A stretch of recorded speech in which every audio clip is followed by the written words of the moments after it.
Because the Harvard, like all really good trainers, like the Tiger Moth as well, is easy to fly, but it's difficult to fly well. And that's what makes a really good training aircraft. You've got to concentrate if you're going to get the best out of it. That'll be followed by another training aircraft from the Second World War, but this time from the other side. The Booker BU-131 Youngman. Absolutely marvellous aeroplane, if you like the German Tiger Moth. And they'll be followed by two very rare aircraft and two stunningly beautiful aircraft, actually. The Spartan Executives, and we've actually got a pair of them here, which is most unusual because, you know, you very rarely see one. We've actually got two displaying here today. They'll be followed by an aircraft we were talking about earlier, and that's the Navion Robin. And then the first of our jet displays today, which is the Jet Provost JP5. So the guy furthest away from us is the JM for today, and he's flying the Union Jack canopy. The Union Jack flag. It's 20 feet by 10 feet large. So there we go. Does get you a bit dizzy underneath when you start doing that. So all the guys on the team, they've got quite a few jumps between them now. Guys with least experience on the team has got around about 800 jumps. He's jumping today. Right then, ladies and gentlemen, so that's one of our first. Can I get a big round of applause for our first jumper in today? Very nicely done, there we go. Okay then, ladies and gentlemen, for our second guy in today, this is Lee. Big round of applause, please, for our next parachutist in today into the arena.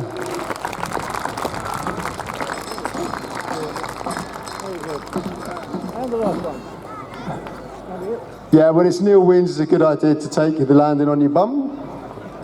And there we go, ladies and gentlemen. So our final parachutist today coming in, flying the Union Jack. And there we go. So big round of applause, please, for our last guy in from the Jump Dogs.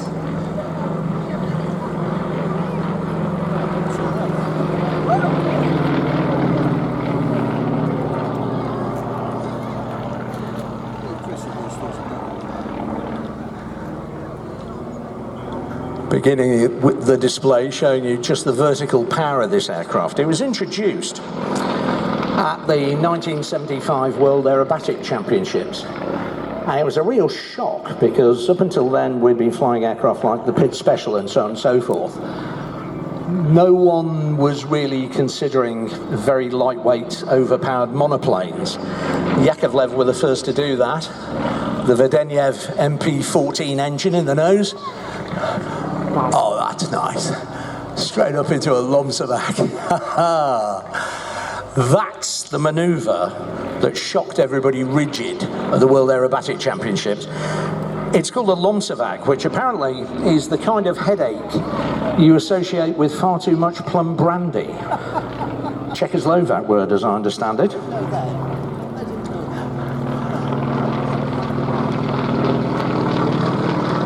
Various versions of the Vedenev MP14 engine were fitted, varying from 360 to 450 horsepower. And being a very strong but very lightweight airframe, it has this enormous vertical performance. Beautiful still turn there. That's one of the things about this aircraft. It was developed, because it was such a success, it was developed into the two-seat training version, known as the Yak 52. Now, I'm lucky enough to have flown a Yak 52, and all I can tell you is the rudder is like a barn door on the back of the aircraft. When you kick on full rudder, this aircraft flicks like you wouldn't believe. In fact, the Russian gentleman I was flying it with, Gennady Isamov, demonstrated a flick roll by whacking on full rudder. And the rate of roll was so high, my head actually hit the canopy.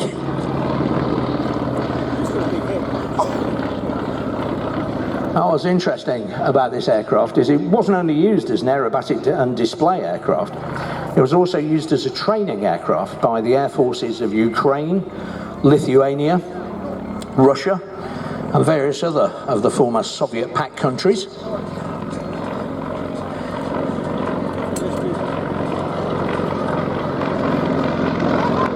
But it has what can only be described as excellent handling characteristics. It really does fly beautifully, this thing. Good and positive in roll, pitch and yaw.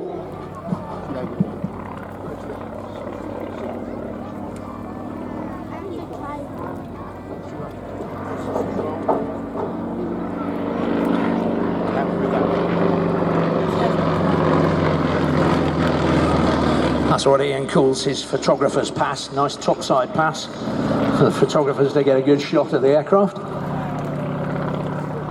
You can see, interestingly, the undercarriage doesn't retract all the way. If you look under the wing, you'll see the wheels are sticking out a little bit.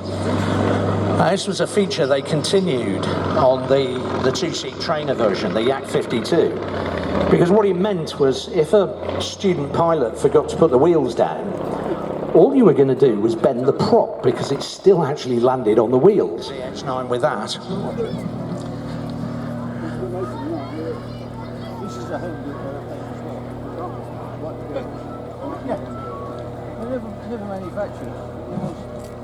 Sorry, I do beg your pardon. 1:30. I was told 12:30. It is 1:30, of course. 5 minutes time. If you want to get a photograph of that. God, look at that. Don't even know what the time of day is. Call me a commentator. So running in now to start his display. In inimitable style, ladies and gentlemen, Mr. Rich Goodwin.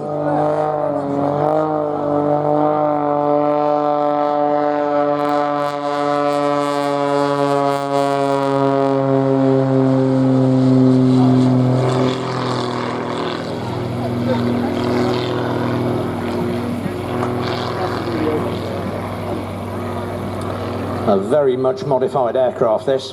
Pitts S2B, but with the carbon fibre skin on the wings. Very different.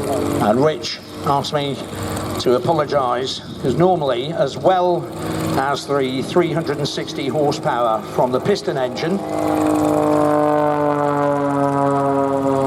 Rich has two 700-pound thrust turbojets attached to the side of this aircraft, just forward of the cockpit, showing us just how quick the flick roll is in this. If you're wondering what the roll rate is there, it's about 360 degrees a second. So if you ever wanted to know what your washing feels like and it's in your tumble dryer, this is a totally different aircraft to the first Big Special. Believe it or not, the first Big Special flew in 1944 during the Second World War. It was powered by only an 18 horsepower engine in its first iteration. But that was more than enough for Betty to go on and win competitions all over the United States. Of course, the second people saw how successful she was being in the aircraft, the demand for it skyrocketed. And it's something of a testament to just how flyable, just how aerobatic this aircraft is, how good its performance is. When it first flew in 1944, it's still in production.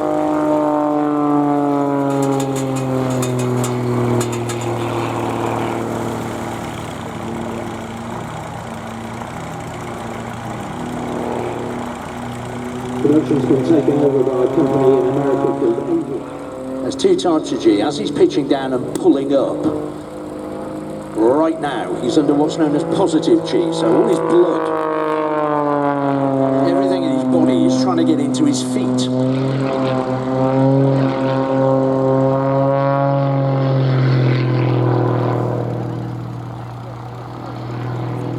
Finishing with your usual farewell, he said yes. That'll teach me, won't it? Now, as I said, positive G, everything's trying to get into your feet. Eventually you black out, as I said, which isn't particularly dangerous, because the second you black out, you let go of the stick, the G comes up and you recover, because the heart can come flow to your brain again. Positive G, not so dangerous, negative G, very dangerous. Because this time, that's speed, that's 2 turns. That's positive G there as he's pulling out of the bottom. Negative G is when he goes round the other way. So he pushes on the stick. And that's when everything tries to get into your head. That's not only incredibly uncomfortable, but when you get knocked out there, you stop.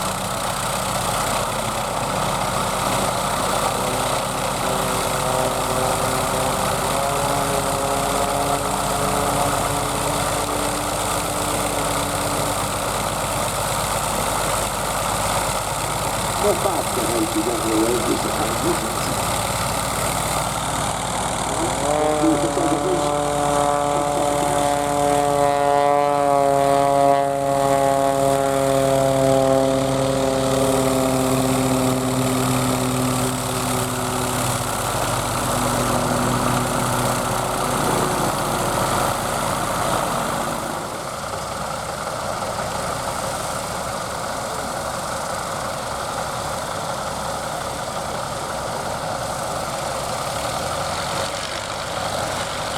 With him landed.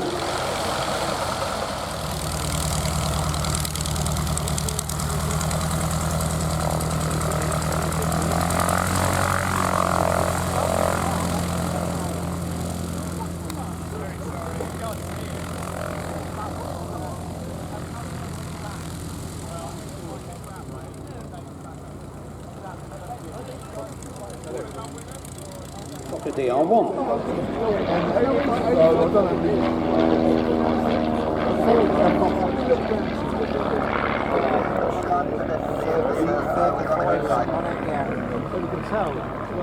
Now it's interesting that people think that the Fokker DR1 was the first triplane and that the Sopwith triplane was a copy of it as a triplane. Anthony Fokker was already working on a triplane design, a development of his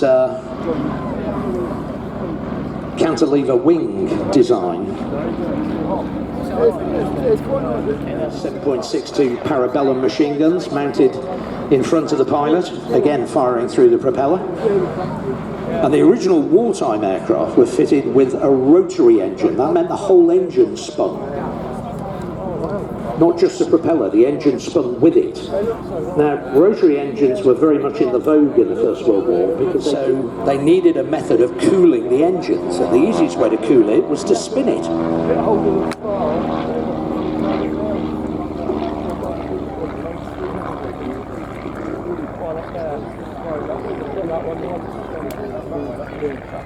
Fitted with a rotary, but a radial, a modern radial, a Warner Scarab. Again, similar sort of horsepower. Gives the triplane a maximum speed of about 125 miles an hour. In World War I, it wasn't so much about speed, it was about manoeuvrability. And the Fokker triplane, the manoeuvrability.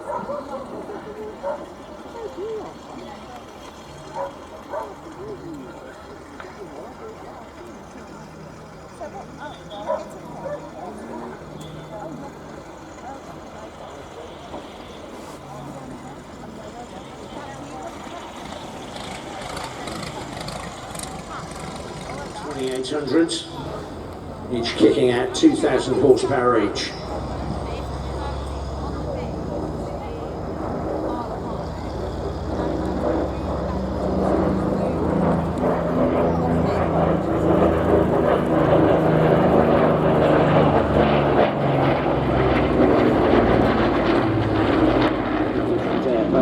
Into a different airbase, and it was later ferried to Miho, Japan to be repaired.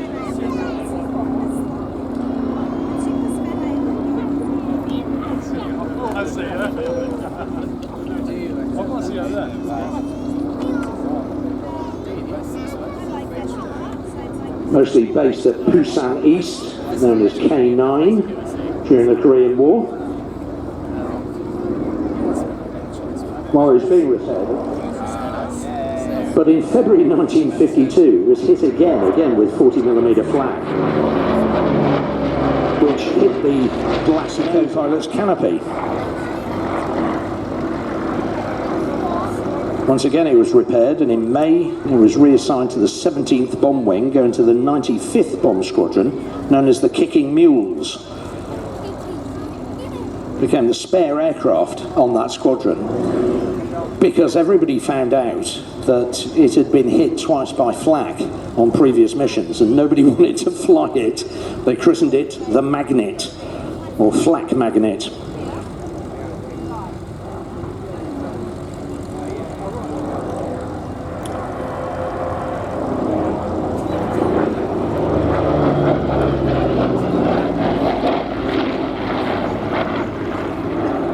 This aircraft took part in some of the last official missions over North Korea. On July the 17th, 27th, I do beg your pardon, got the cat's teeth in here. July 27th, 1953, it had logged 1,900 combat hours in the 2 years it had been operating in Korea. And then it was returned to create rain before it was sold to Aero Atlas of Red Bluff, California, where it became a fire bomber. The bomb bay was modified with a borate tank to take fire suppression chemicals, and it was known as Tanker 27.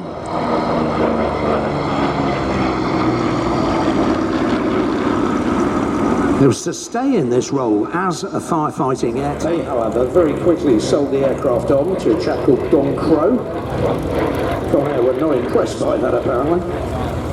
He repainted it into the livery of the 319th Bomb Group and flew the aircraft at a number of air shows. He was to pass through various civilian hands as an air display aircraft.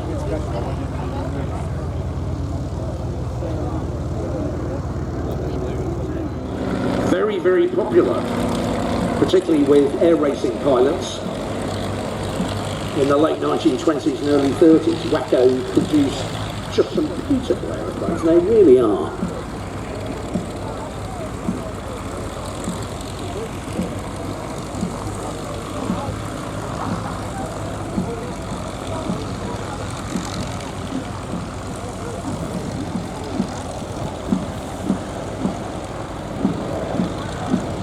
This aircraft owned by David Peters and Nigel Finlayson, and many thanks to them for bringing it here today. Bob Morecambe showing it off to the crowd. Bob, of course, needs no introduction to anyone who's seen him fly both here and at Shuttleworth.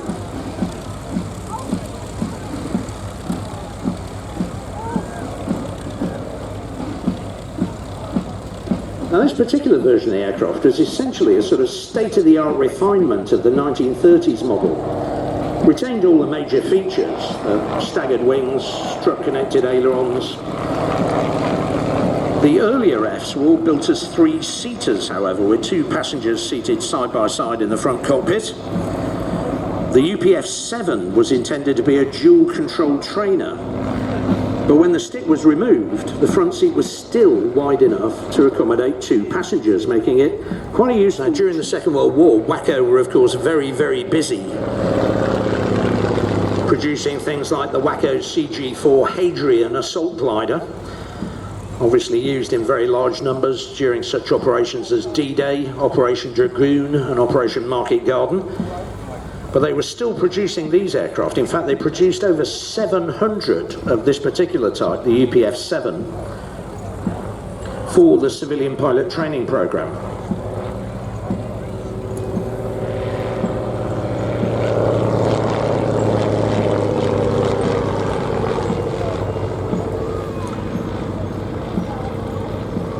During the Second World War.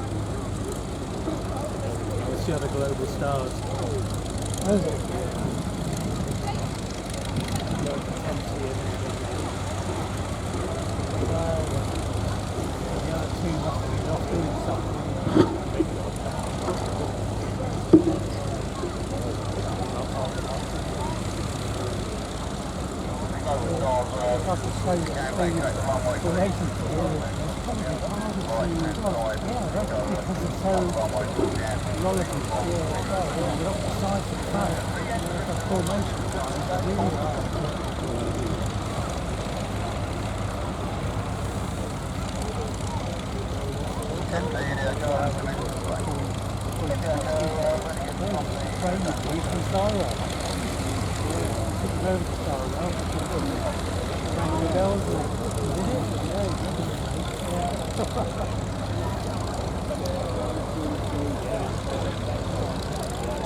Well, just having got airborne, the second of our very, very rare aircraft here today, the Tipsy Belfair.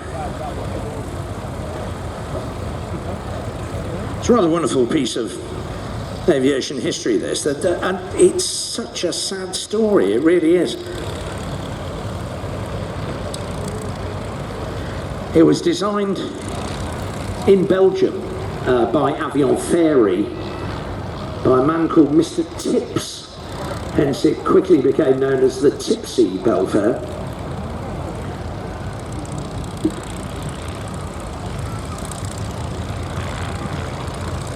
Ernest Tips was a remarkable aircraft designer. He'd worked for Avion Ferry before the Second World War.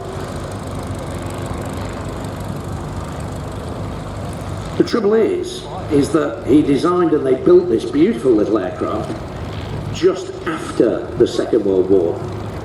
Now, at that time, of course, the military was downsizing enormously, so they were getting rid of Tiger Moths, Magisters, Stearmans, all kinds of aircraft were being as part of the Shuttleworth collection, an old Warden. She's only flown 2,100 hours.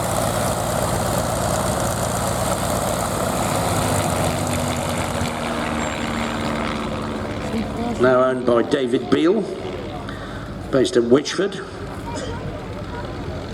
That's near Ely in Cambridgeshire.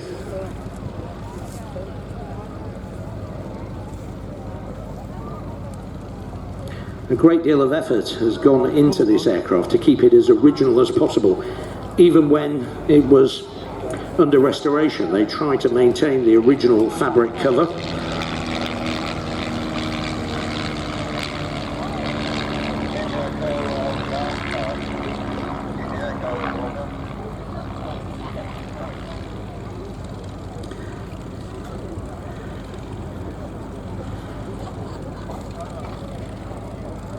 There's some really interesting handling notes about this aircraft. They say that it's very light, very responsive controls. Now, the low wing loading and the very low drag, I mean, you see how efficient this thing is. And look at the speed it's doing. Only 65 horse. Quite amazing, really.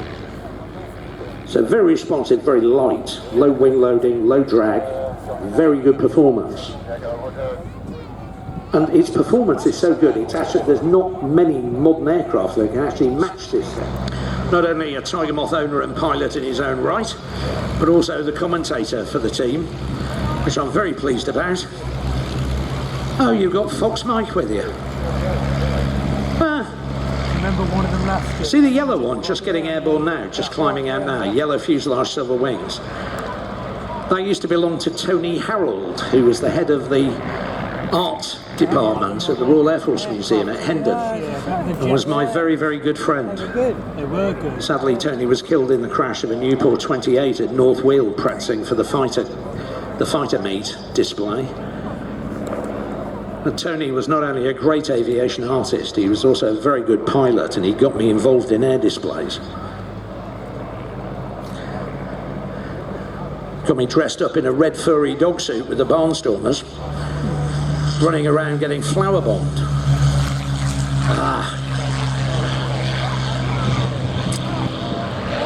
Behind the 9 Tigers, the first of our Hawker Hurricanes getting airborne.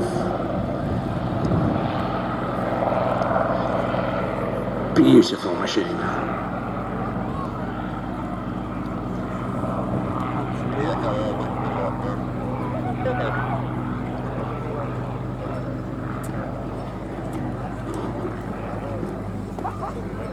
City Belfair. I'm going to hand over now to Tim Emrys Roberts to take you through the Tiger 9 display. Thank you, Tim Calloway. Well, coming in from right to left is the Tiger 9 team in 3 Vicks formation. This is a formation developed in the 1930s as a means of attacking an undefended bomber on the assumption that France would never fall.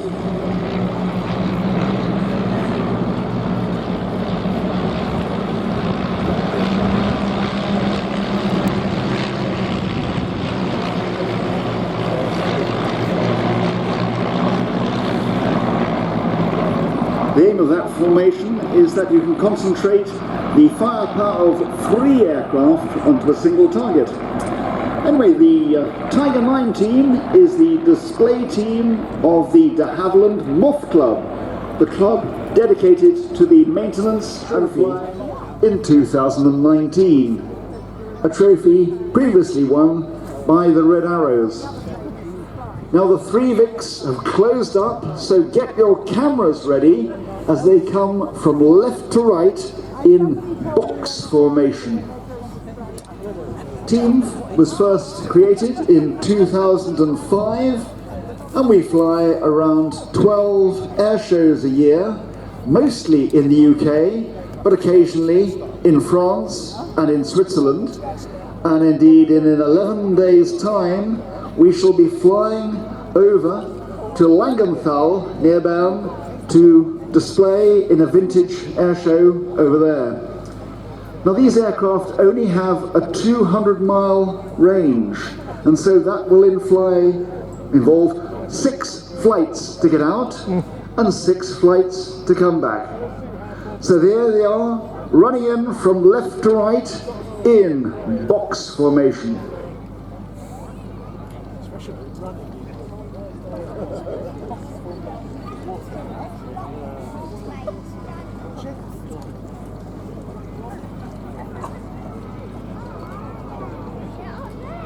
You'll hear the sounds of these 9 130 horsepower de Havilland Gypsy Major engines. The total horsepower is about equivalent to the Hurricane that you saw taking off just as the team commenced its display.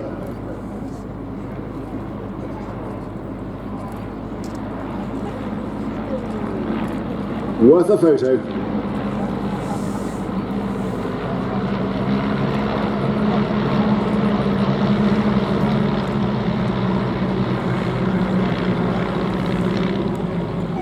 The team is proud to be sponsored by Poolies, the flight equipment specialists, and the team is led by Jeff Milsom, former RAF fighter pilot, flying Phantoms.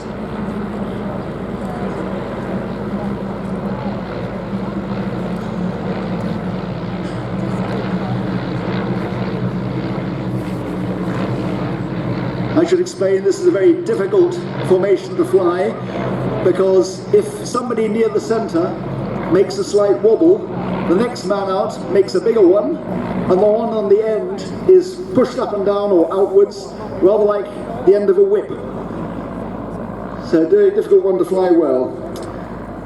Next to mention is Peter Finch, a Jet 2 first officer. So if you're going on a holiday with Jet 2 today, or this week, listen out for the name Peter Finch. And he's flying a very rare aircraft, the only one in the world. It is a de Havilland Queen Bee, based on the Tiger Moth. It was originally radio controlled and designed to be used for offset gunnery. 200 of the 400 made were built on wheels, which were for the army, and 200 were on floats. And given that they were designed to be shot out of the sky, it will not surprise you that of the 400 made, only 3 exist in the world, of which only 1 is flying, and that's flying for you today. Next is Tom Milsom, son of the leader and a captain with Jet 2, and he's the one flying that yellow with silver-nosed aircraft, which has been a bit of a film star. It's been in fine films, including most recently The King's Speech. On his right is Jeremy Radcliffe, a former RAF officer, who is now a consultant anaesthetist and also a space doctor. So if you're a budding astronaut, he's the man who will check you over. And finally, there's Adam Clark, a retired fireman.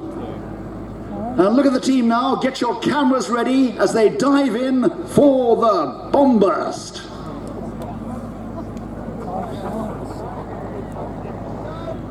Now they're braking.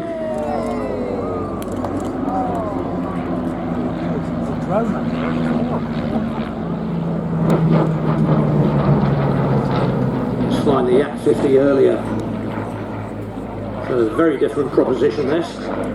Powered by a Rolls-Royce Merlin 3, producing 1,030 horsepower. That's what amazes me, is evolution. Yeah, it starts from 1,000 horsepower and then I'm about 2,500. Same block, it's just... Yeah, everybody goes on about the Supermarine Spitfire, which is really weird. Spitfire did not win the Battle of Britain. This aircraft did. Shot down more German aircraft than all the other defences put together. A product of the Hawker factory under the design team headed by Sidney Cam. But there are a number of secret parts of the Hurricane, which is why it was such a success. The first of these was designed by Fred Sigrist. Fred Sigrist was the factory manager for Hawkers, and basically he took a piece of metal tube, beat the ends flat with a hammer and drilled a hole in them, which meant that you could bolt the pieces of tube together and not weld them. Now you imagine you've got a battle-damaged aircraft during the Battle of Britain. All you've got to do is undo 2 bolts, replace the damaged part and bolt it back up again. With a Spitfire, you needed a specialist welding team. Repairing a Spitfire took time and workshops. Repairing a Hurricane you could do in the field. What did this mean? Well, it meant that it was there when we needed it. Very quick to repair, very lightweight, but very structurally strong. Just an amazing aeroplane. Spitfire, the 8 303 machine guns were spread out down the length of the wing, and the Hurricane, they were mounted very close together in 2 batteries of 4, 1 in each wing, made it an absolutely rock-steady gun platform. Vital requirement when you're trying to shoot down other aircraft. The other secret of the Hurricane was designed by Roy Chaplin. Isn't it funny? You've heard of Sidney Cam, the guy who headed the design team, but I bet you never heard of Fred Sigrist or Roy Chaplin. Now Roy designed the spar on this aircraft. If you cut through it, it looks exactly like a dumbbell. It's 2 tubes joined in the middle by a web. So basically it's 2 tubes with a spar running along the middle of both of the tubes. Now that dumbbell spar was the secret of the lightweight and very, very United States aircrew who died on operations out of the United Kingdom and over Europe during the Second World War. Tremendously strong aircraft this. 4 Wright Cyclones kicking out 1,700 horsepower each.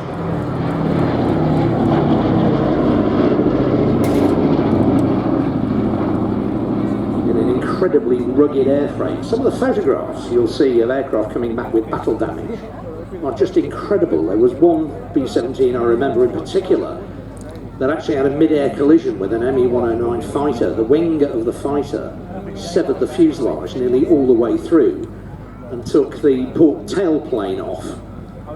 And with the fuselage hanging on by just the bottom few stringers, the aircraft managed to make it all the way back to North Africa to a safe landing. They really were incredibly strong. The American daylight bombing campaign, the Royal Air Force, of course, had decided that night bombing was the only way to go, because in daylight, 40. and we'd lost an awful lot of aircraft. The Americans, however, took a different point of view. They armed this aeroplane with no fewer than 13 machine guns. 2 in the turret under the nose on the G model. On the earlier models, that turret wasn't there. They had 2 cheek guns, one on either side of the nose. Turret just behind the cockpit. The ball turret hanging down under the fuselage just after the wing. The waist gunner's position on either side, and then the tail turret bringing up the rear with another pair of 50 cals. So there wasn't any angle that you could approach this aircraft from without any one of the guns. A remarkable statement about any aircraft. Andy Dixon making a run past with 2 of the engines smoking to show you just how many of these aircraft limped back to the UK with battle damage from fighters or flak, often trailing smoke from damaged engines, such as you just saw there. Like I said, a flying memorial to the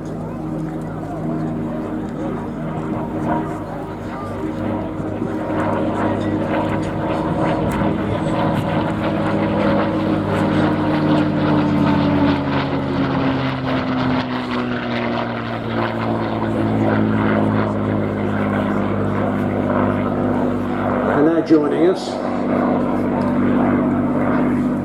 Certainly one of the most famous fighters of the Second World War. A lot of people say it was the best all-round fighter of the Second World War, and arguably I agree with that.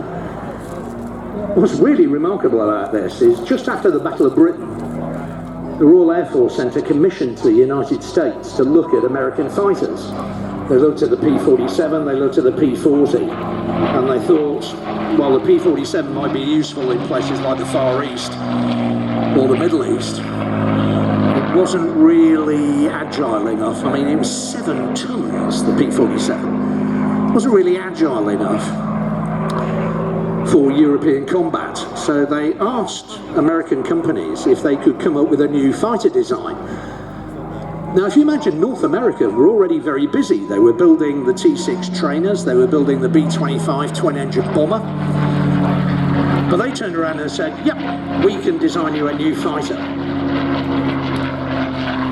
107 days after the order was received, the prototype of the Mustang flew. 107 days from a clean sheet of paper to this. If you look at it closely, you'll see the lines are actually very simple. They're very angular, square-cut tailplane, wing, fin and rudder. Very streamlined fuselage, but massive internal fuel tanks. And that was the key to the Mustang's success, its sheer range. Armament, pretty standard for a US fighter of the day. 6 50 cal machine guns. For ground attack missions, you could also add 500-pound bombs on racks under the wings, or 2-inch HVARs. High velocity, very intense combat over the next month, including the downing of one of the brand new Focke-Wulf FW-190s. After its service with the RAF, it was transferred to the Royal Netherlands Air Force. Saw further action during operations in Java.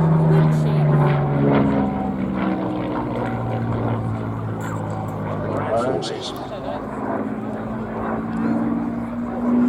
It was eventually transferred to the Belgian Air Force before retiring finally from active service in 1956.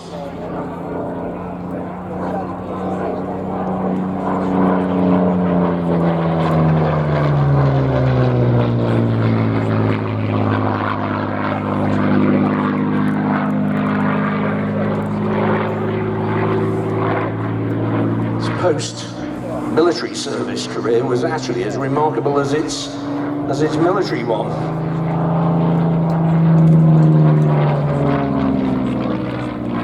Took part in such famous films as The Longest Day, and indeed The Battle of Britain, the Harry Saltzman film of 1966. It was after it was transferred to Spitfire Productions Limited. Ray Hanna, the legendary display pilot, got his hands on it.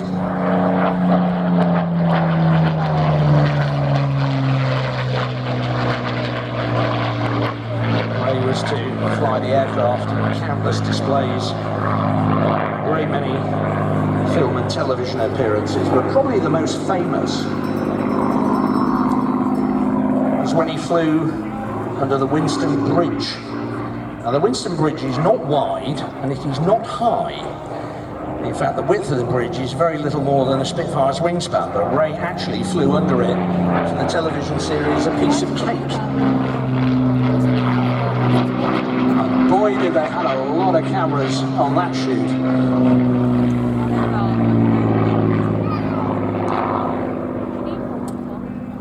Spitfire Mark 9, of course. The Hurricane you're looking at is a Battle of Britain veteran. Didn't crash, wasn't rebuilt, wasn't restored. It's pretty much as it was, which is quite a remarkable story. It was built by the Gloucester Company under license down at their field factory down in Staverton.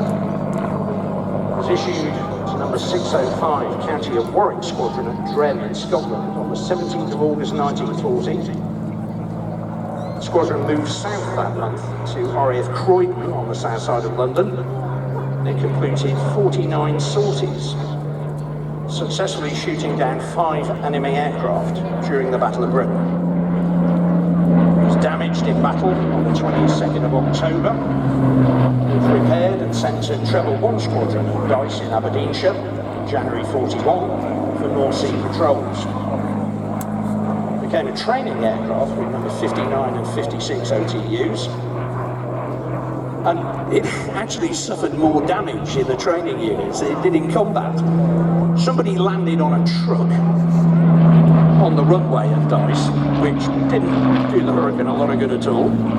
Somebody flew it into a snowbank alongside the runway. As I said, it had a rougher life as a training aircraft than it did in combat.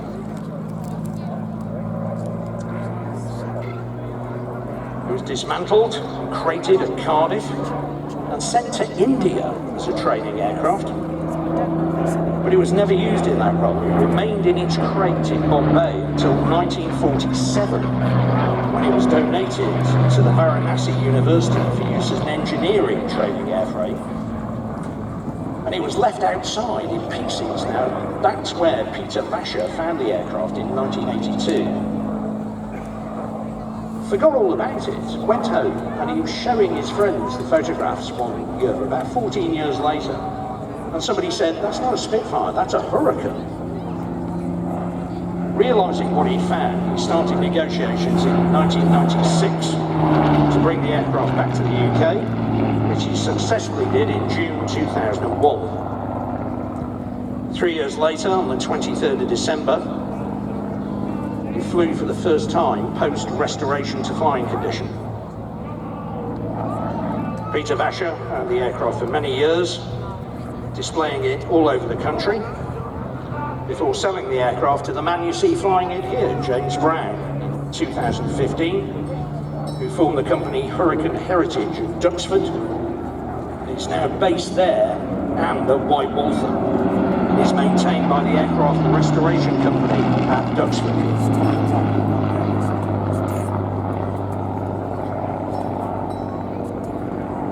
As I said, my favourite World War II fighter, tough as old boots, manoeuvrable enough. There were aircraft later in the war that were faster, better armed, but there are very few that could take the punishment this thing could. As I said, because of the limitations of the airframe, it essentially is a monoplane biplane. It's built in exactly the same construction techniques used on the earlier biplanes. So with smoke on, Andrew Goodall in the Harvard.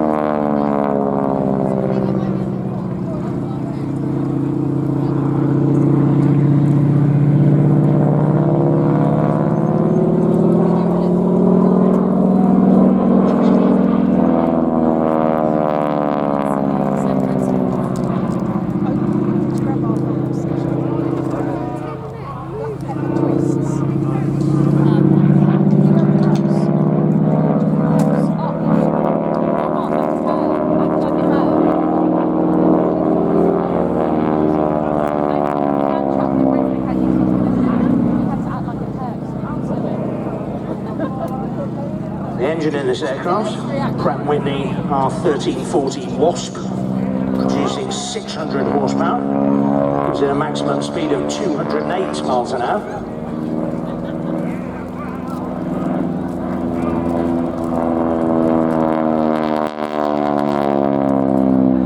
Now you see what I said about noisier? Interestingly, that's not the sound of the engine.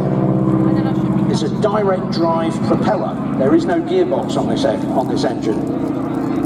And it's a very short propeller, which means it's spinning very, very fast. And at certain points in the flight envelope, the tips of the propeller actually go supersonic.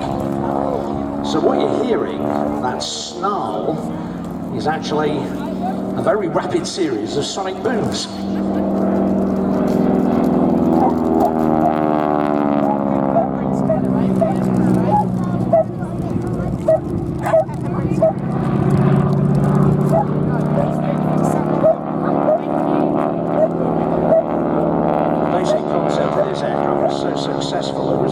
In so many different variants, it's just ridiculous. There was a fixed undercarriage version called the Yale.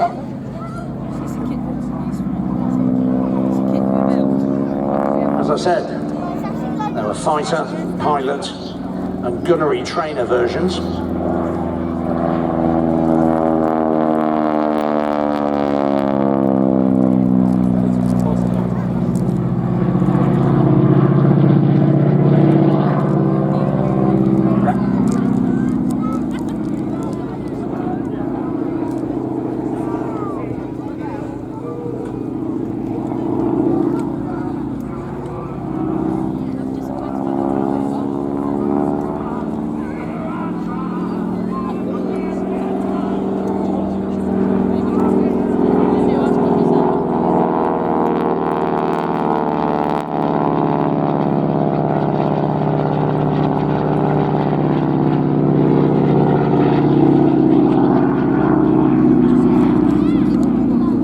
As you can imagine, at the end of the Second World War, there were tens of thousands of these aircraft up for disposal.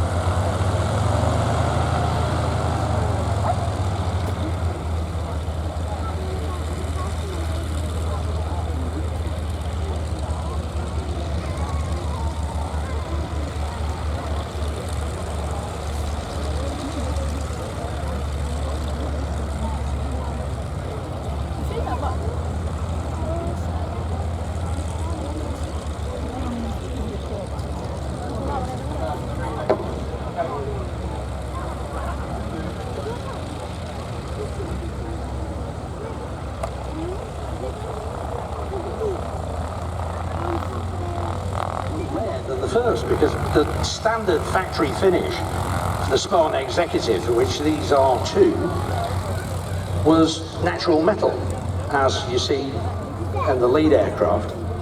The second one was actually painted that way at the factory. Very, very...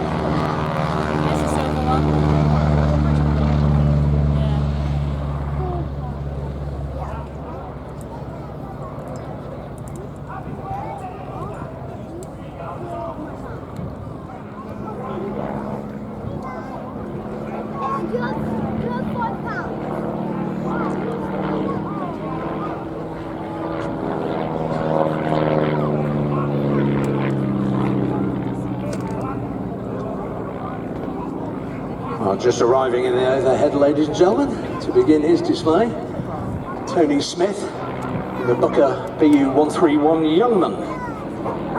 Literally means young man in German.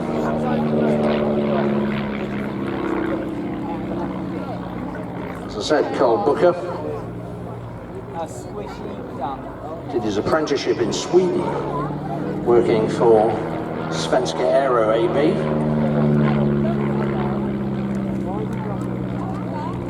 Came back to Germany in 1934. Sorry, in 1932, started his own company, Booker Aircraft. based at Berlin, at the old Johannisthal airport, northeastern edge of Berlin. Still over there? And interestingly, at the time, because the Geneva Convention, I do beg your pardon,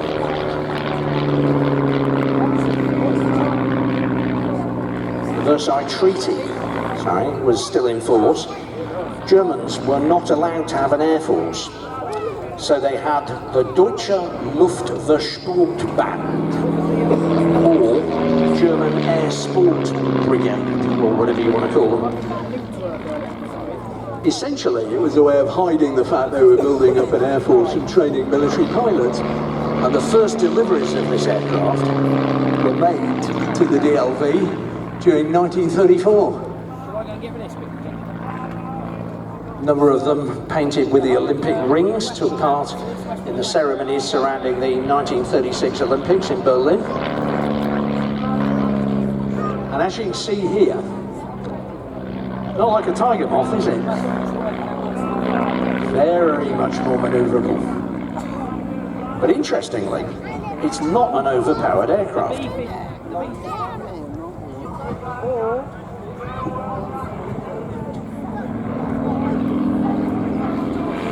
Only 100 horsepower instead of 130 that you'll find in a Tiger Moth. In a Herth HM504 inverted air-cooled engine. Maximum speed of 114 miles an hour. But what made it really popular as a trainer is the fact that the landing speed, the approach speed on this aircraft was only 51 miles an hour.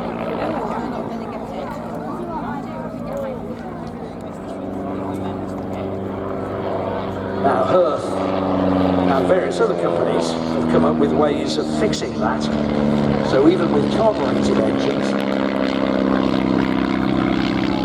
you can keep the fuel flowing to the engine, it can stop the oil from jamming up the works. That's what I mean by a fully inverted fuel and oil system. It basically enables the engine to keep running upside down.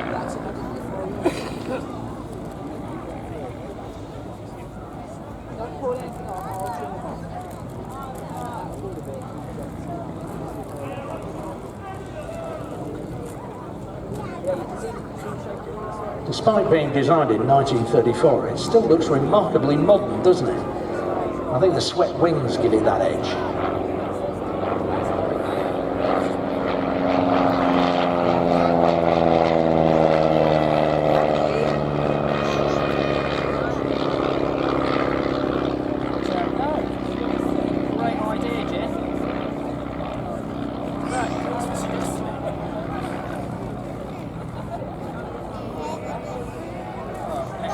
Car of the show. Round of applause for Stuart. I shall come and shake your hand in a moment, but first I think we've got a couple of Spartans. Practical classics. Oh, my girlfriend's going to kill me when she finds out I've been standing next to you.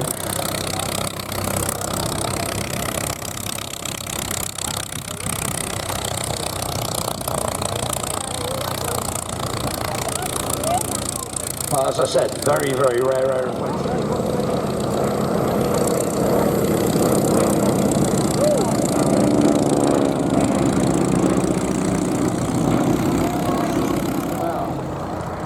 Manufactured by the Spartan Aircraft Company in Tulsa, Oklahoma. That company was owned actually by Paul J. Getty, famous American industrialist and philanthropist from 1935. Which interestingly is the year the development of this aircraft started. First flight on the 8th of March the following year. It was originally fitted with a 285 horsepower Jacobs engine. Didn't really excel as such. Very quickly they changed the engine for a supercharged 9-cylinder Pratt & Whitney R895 Wasp Junior, over double the horsepower, 450 horsepower. Interestingly, the number 985 of that engine is actually its cubic capacity in inches, just over 16 litres. So has a very big, powerful engine in the front of this. It quite embarrassed the United States Air Force, because it turns out that with its maximum speed,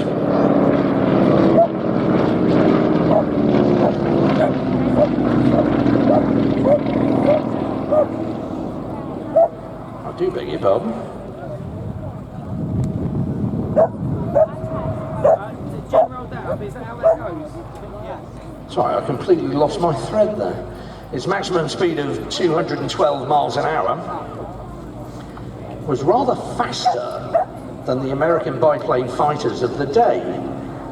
Now, when you have a light civil aircraft wanging around outrunning your fighter force, it's not a good look, it really isn't. As I said, a grey-painted aircraft used in amongst other races. It came 6th in 1938 in a very respectable time of 11 hours 30 minutes and 27 seconds. It's an average speed of 177.45 miles an hour, which is quite something for what is essentially a 4-seat light aircraft. This particular aircraft, the grey-painted one that is, appeared in the John Wayne film Overland Stage Riders in 1938 Republic Pictures movie. Described as not one of his best. Worth it for seeing this aircraft, but no other reason. That's one of the things that really gets me about air shows at the moment. I'm seeing things fly I never thought I would. An ME-262, the Havilland DH-9, all of these amazing and remarkable aircraft are being restored to flying condition.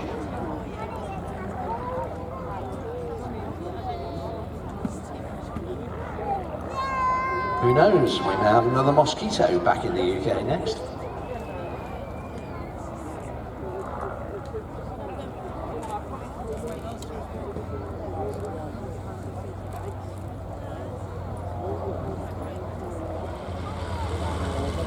I'll taking centre stage now, Simon Tilling. In an aircraft which, frankly, has been called many, many things. Some people call it a Navian Robin, some people call it a North American Navian, and some people call it a Ryan Navian, but it depends on which one you're talking about and when it was built.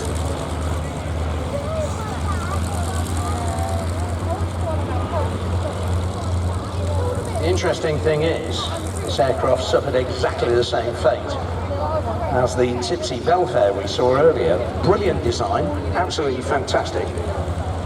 Very fast, very powerful. Capable of 174 miles an hour. Single Lycoming 435, producing 260 horsepower from its flat 6 engine. Very efficient. But the sad thing was, once again, North American, well, they originally designed it at the end of the Second World War in order to take advantage of what they saw was going to be the boom in civil aviation.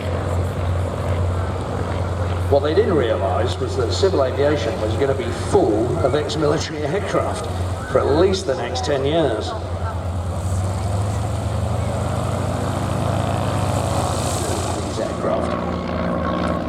So it wasn't a complete disaster, but you have to temper that with the fact that between 1946 and 1947, North American built 1,109 of them, and they were initially selling them below cost at $3,995 in order to be able to compete with the ex-military aircraft. They later increased that to just over $6,000. But here's the kicker, the actual cost of building one of these was $9,000. So even at the higher price, they were losing $3,000 an airframe.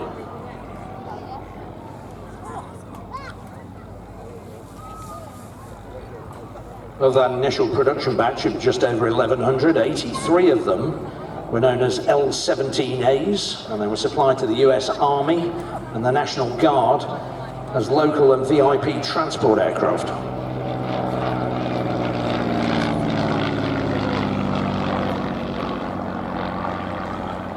Now, North America gave up on it in 1947.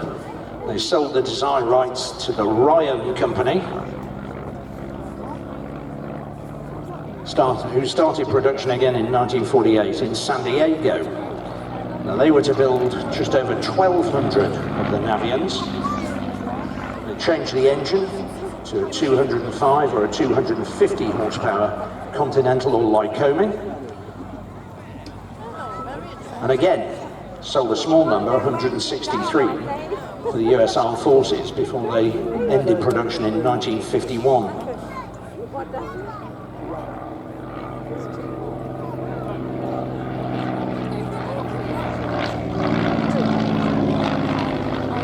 A 4 or 5 seat cabin, depending on which version you got. Very long ranged, and again, very fast for a light aircraft. But it simply couldn't compete with the fact that they were just where the wing joins the fuselage, and gave it a nose wheel instead of a tail wheel undercarriage. If you look at the piston provost in this aircraft, the whole rear fuselage and the tailplane are exactly the same. In fact, so is much of the wing, to be honest. So from a piston engine tailwheel aircraft to a nose wheel jet aircraft. The original Mark 1s had a very long stick-like undercarriage, but quite bizarre on the ground. Realised by the Mark 3 that wasn't necessary. So 3, 4 and 5 all had a much shorter undercarriage.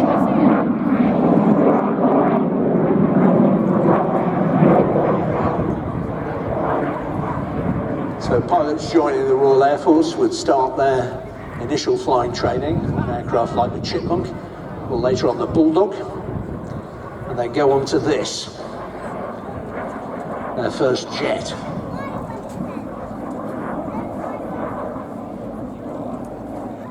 The original, well, the most produced version of the jet provost, the T Mark 3, didn't have a pressurised cockpit, so it limited operations above 10,000 feet. That was solved in the Mark 5 with the introduction of a very much bulged canopy with fully pressurised cockpit. See that over the cockpit.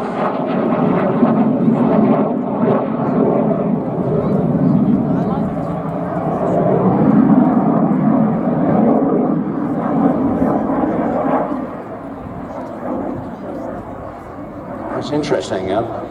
Having said that about the aircraft, I was talking to a guy who used to instruct on these up at Linton-on-Ouse, and he said, I don't know why they made it pressurised, I don't know why they made ours pressurised. I said, right, what did you do? And he said, well, we were doing low-level navigation training. I don't think I ever got above 1,000 feet in the entire time I was there.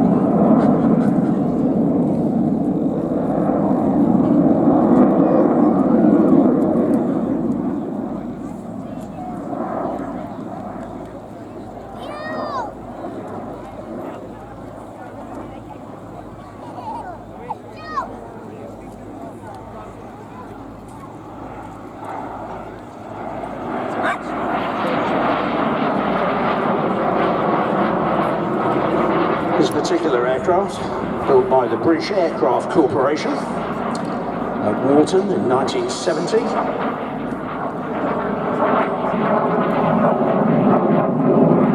Entered service at RAF Leeming. It was used as a pilot training aircraft.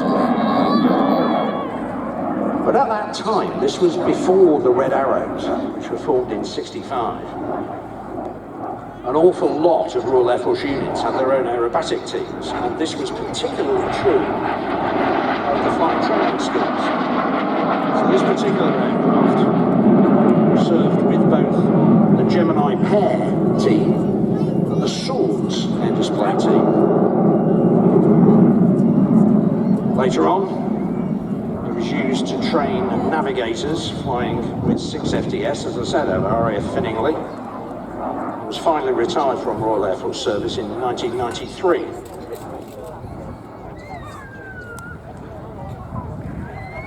Purchased by Jeff Bell in 2007.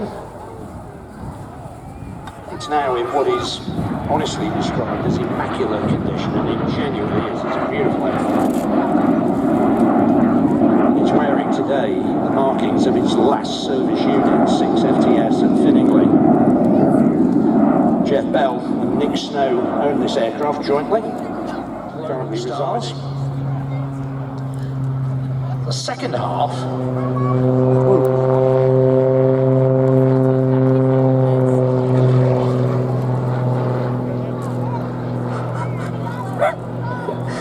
Oh, he does love that aircraft.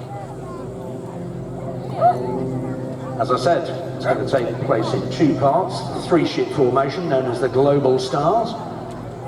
And then Mark has recently returned from defending his title as European Freestyle Championship.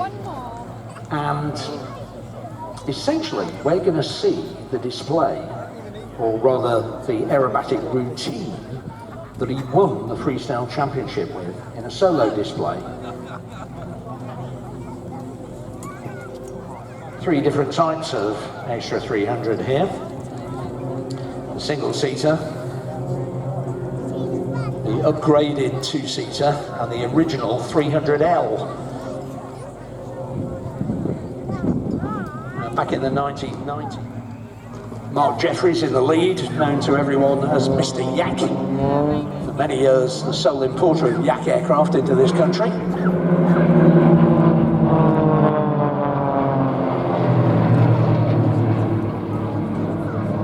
Very experienced airshow pilot, and of course competition aerobatic pilot, forming the team to take advantage of the performance of the new Extra 300 series of aircraft.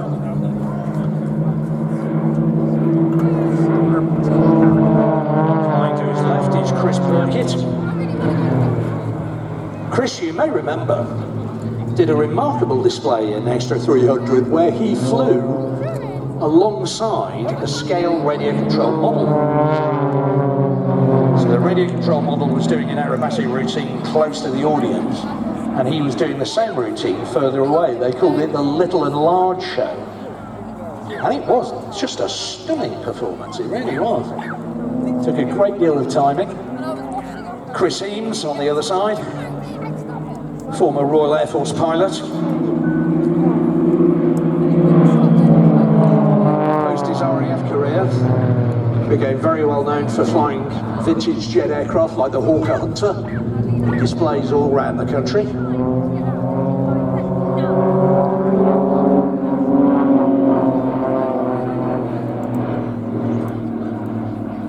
Before transitioning into the Extra 300 series, becoming part of the Global Stars.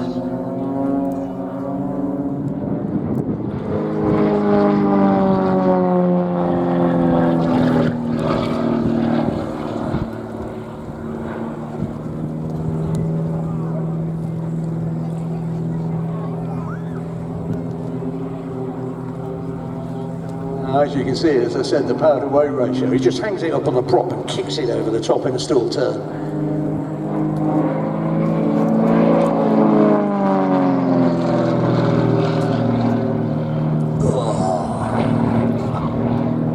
Outside knife edge flick. Ouch, that hurts. Well, it doesn't actually. The weird thing is, there's not a lot of G in that manoeuvre because you're sitting in the middle of it and the aircraft's going round you.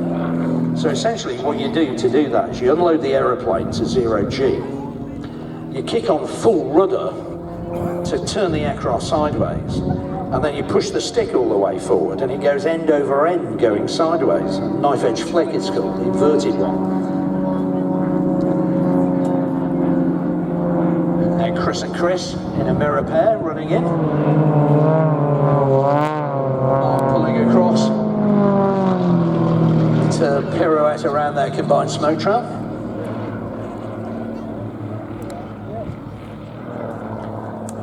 That was neatly done. Weird thing is, in aerobatics, it's very easy to split a formation up. It's very difficult to put one back together again, and that was a masterclass in how to do it.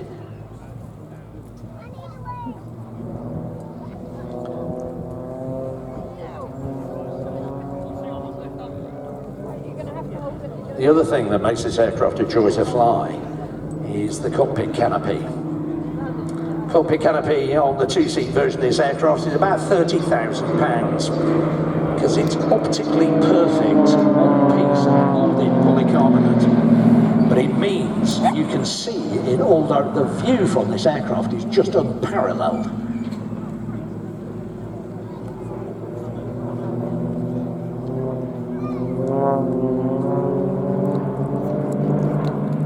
Now you'll notice that Mark has turned his smoke off at this point.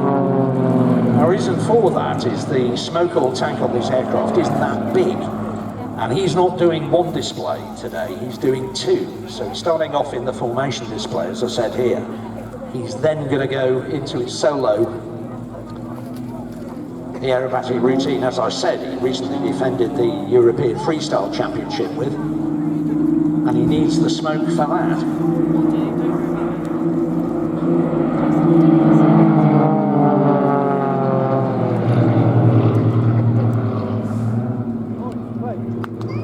It's beautiful the way the sun is casting the shadows of the aircraft on the smoke trail they're leaving behind.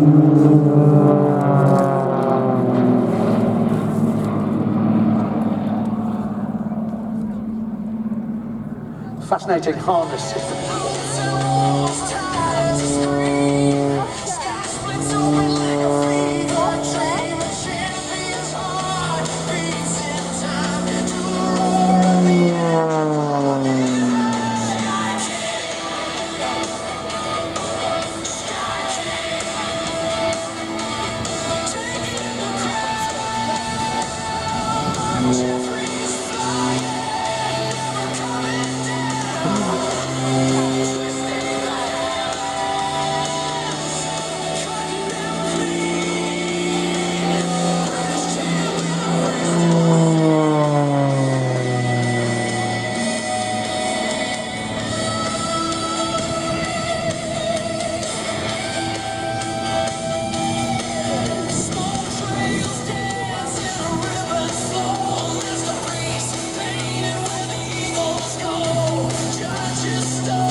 What's really interesting for me, and by the way, very interestingly, I was just told the music you were listening to was all created by AI.